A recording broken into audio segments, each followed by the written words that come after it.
Paano ba yan tutasin?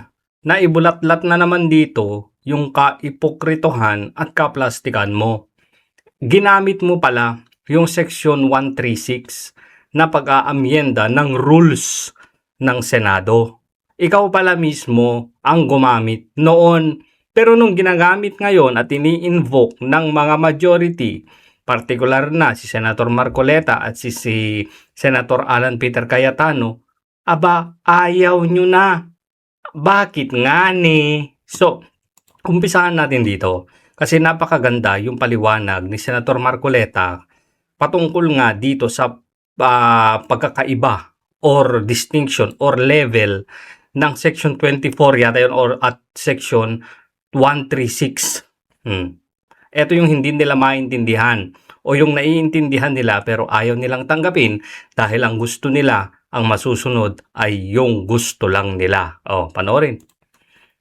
Doon na po nagsimula. Ngayon, sinabi ni Alan ngayon, in-invoke niya yung 136. Ayaw pa rin nilang maniwala. Kaya naman ako nag-intervene. May record, Tito Tasen, may record, may journal. Dali po ako ganito. Mariresolve natin dito kung kikilalanin po natin ang distinction ng dalawang provision. Doon nagsimula yon. Yan yung ipinapaliwanag niya kay Risa Hontiveros na hindi niya maintindihan o naiintindihan pero ayaw lang talagang tanggapin. Sabi ko, without meaning anything. Sabi ko, pero yun ang aking sinabi, without meaning anything here. Medyo mahihirapan po tayo kung wala pong legal background talaga. Nako, yun na. Oo. So akala nila may pangmamaliit, may pangungutya. Hindi po, maliwanag po yung sinabi ko. Ang tagal na po ng pagtatalo eh. Ang possible na solusyon lang doon, kilalanin po natin ang distinction nung dalawang provision para wala na pong pagtatalo. Ano Ayaw nila. Napakasimple yun pero ayaw nila. bang importansya, Sen? Yung punto na yon, kung ang isang tao ay merong sapat na kabatiran sa aspetong legal, yung binabanggit po yung pinapaliwanag yung kaibahan ng dalawang yon. Kasi meron siyang background na legal o kaya mapagbasa siya na alam niya na yung special provision will always prevail over general law. Special provision po yun. Kakalimutan niya yung debate sa Section 24. Papayag siya na gamitin namin yung 136. Yun naman pala.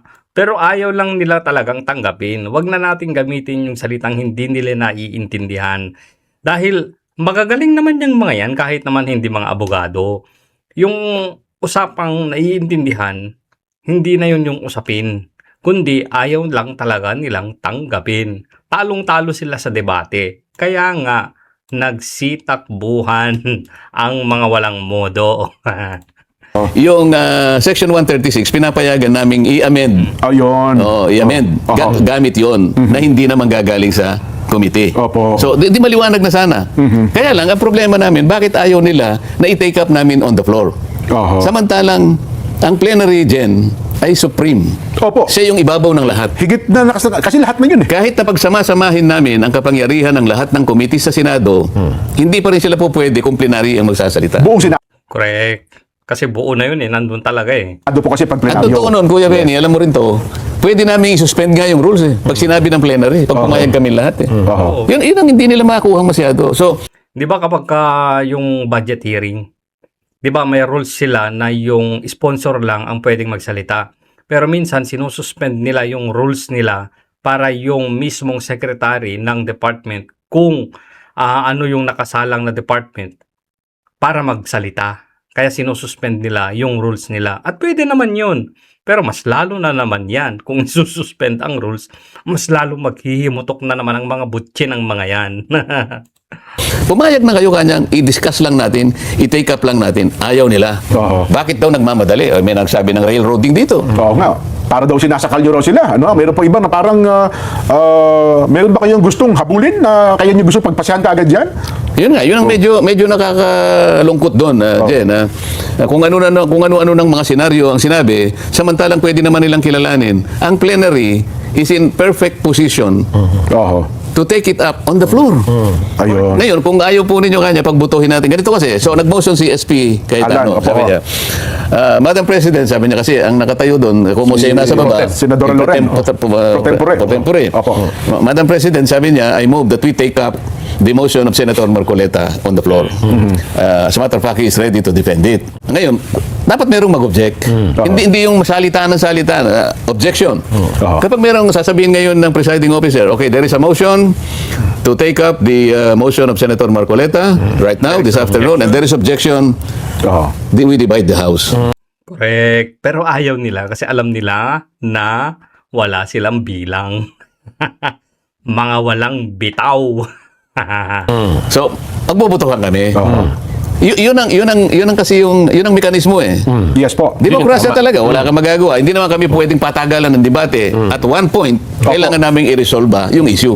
So magbobotohan. Alam nila na minority sila. Opo. So wala silang tigil kung hindi banat ng banat para hindi namin mapag-usapan on the floor. Ano ang problema? Ba't ayun yung pag-usapan? Pag-uusapan pa lang eh.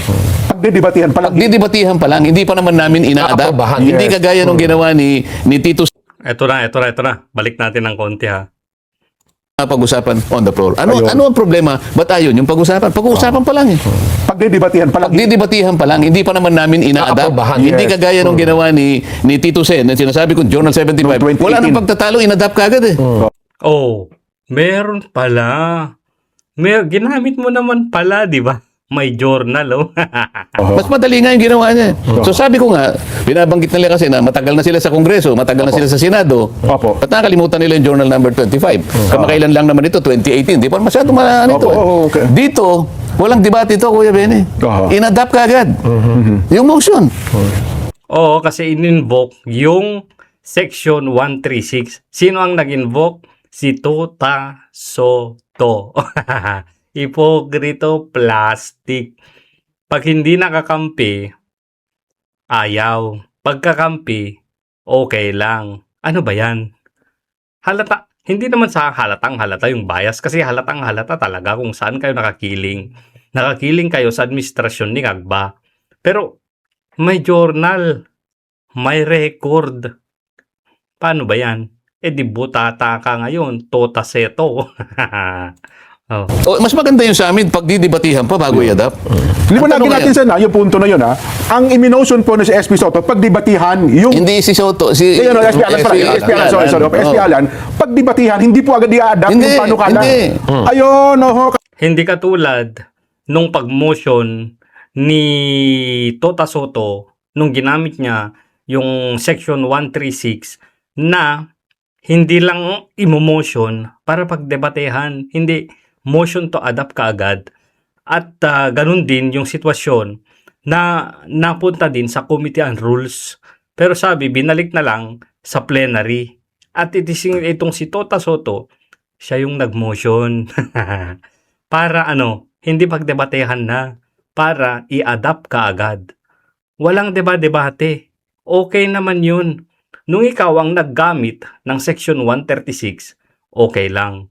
Pero kung ibang tao, kung kalaban ninyo, kung nasa kabilang bakod, hindi pwede. Ay bakit ganun? Bakit ganun? Apakayabang pa naman ni Tota Soto na dahil daw napakatagal na judge sa bilang senador, siya daw yung parang pinakabihasa pagdating sa rules. Kasi sa kanya nagtatanong yung mga kasama niyang senador patungkol sa mga rules. At alam din nila na kung patungkol sa rules ang pag-uusapan, bihasa talaga itong si Tota Soto. Pero bakit this time, Tota Sen? Hindi pwede. Bakit? Ano bang meron talaga?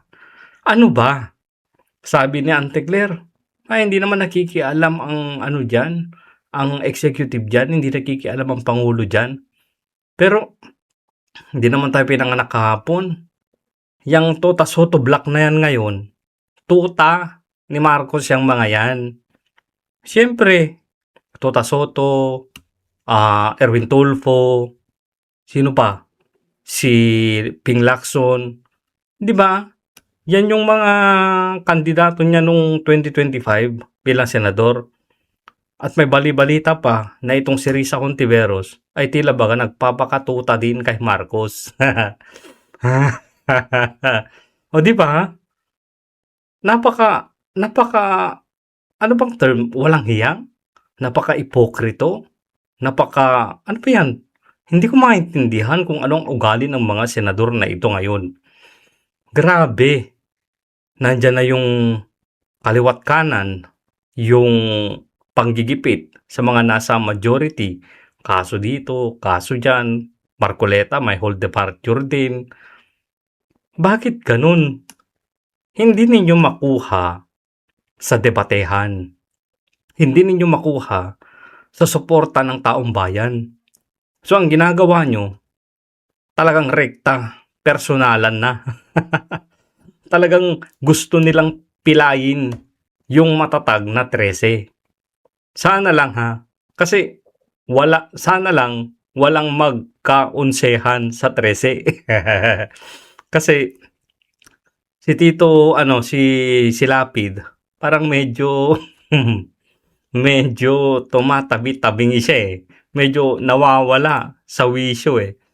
Nung debate, sabi niya, ayaw niyang suportahan yung mungkahin ni Kiko Pangilinan. Pero nung sumunod na araw, nagsalita.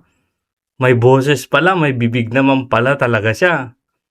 Para lang sabihin na sinusuportahan ko po yung yung motion o yung tawag dito, yung manifestation ni Kiko Pangilinan. Aba, may bunganga din pala yung Supremo. Pero nung picture taking, pagkatapos ng walkout, wala siya. O mes ka po na naman.